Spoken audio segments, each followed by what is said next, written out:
દર વર્ષે 7 ઓગસ્ટે ભારતમાં નેશનલ હેન્ડલૂમ ડે એટલે કે હાથ વણાટ દિવસ ઉજવવામાં આવે છે। દેશની સમૃદ્ધ વણાટ પરંપરાની વાત થાય ત્યારે પાટણના પટોળાનું નામ સહજ રીતે યાદ આવે, પરંતુ આજે આ જ ઐતિહાસિક વારસો સુરેન્દ્રનગરમાં એક નવો અવતાર ધારણ કરીને સ્થિર થયો છે। હાલ સુરેન્દ્રનગર રાજ્યના 70% પટોળા ઉત્પાદનનું ગ્લોબલ હબ બની ચૂક્યું છે। તો ચાલો જાણીએ આ વારસા વિશે। સાયલા, વઢવાણ, લીંબડી અને મૂળી પટોળા નિર્માણના મુખ્ય કેન્દ્રો છે। એક પટોળું તૈયાર કરવામાં 15 દિવસથી લઈને 3 મહિના જેટલો સમય લાગે છે।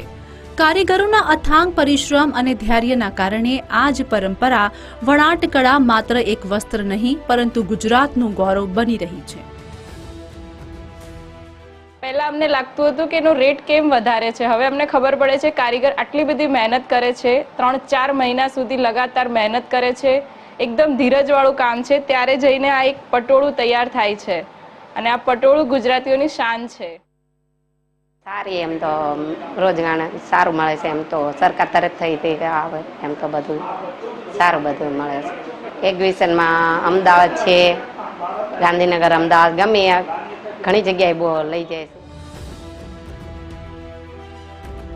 આ ઉદ્યોગ મહિલા સશક્તિકરણનું ઉત્કૃષ્ટ ઉદાહરણ છે। અહીં 90% ઉત્પાદન કાર્ય મહિલાઓ અને માર્કેટિંગ પુરુષો સંભાળે છે। જિલ્લાની 150 સહકારી મંડળીઓ રંગાઈ તથા વણાટ કામથી હજારો કારીગરોને રોજગારી પૂરી પાડે છે। જીઆઈ ટેગ અને વિવિધ પ્રદર્શનોના માધ્યમથી આ કળાને વૈશ્વિક સ્તરે નવું મંચ મળ્યું છે। આ વ્યવસાયથી અમારા કોઈ સગાવાલા છે, આડોશી પાડોશી અમારા ગામના છે, એ લોકો ઘણી ફેમિલી એવી છે કે જેમને અમે કામ આપીએ છીએ તો તેમનું ઘર સંસાર સારી રીતે ચાલે છે।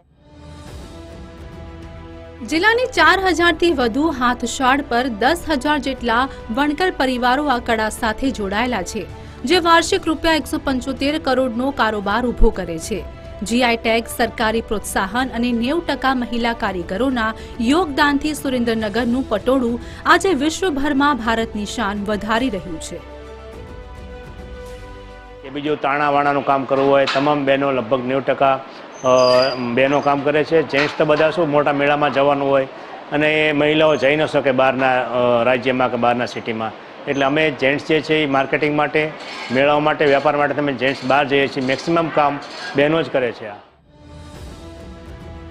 સુરેન્દ્રનગરના પટોળા આજે અમેરિકા, કેનેડા, બ્રિટન, ઓસ્ટ્રેલિયા અને દુબઈ સુધી નિકાસ થાય છે। દેશની અનેક નામાંકિત હસ્તીઓ પણ તેની ચાહક છે।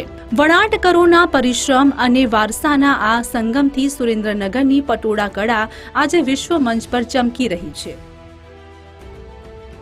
Bureau report, TV13 Gujarati.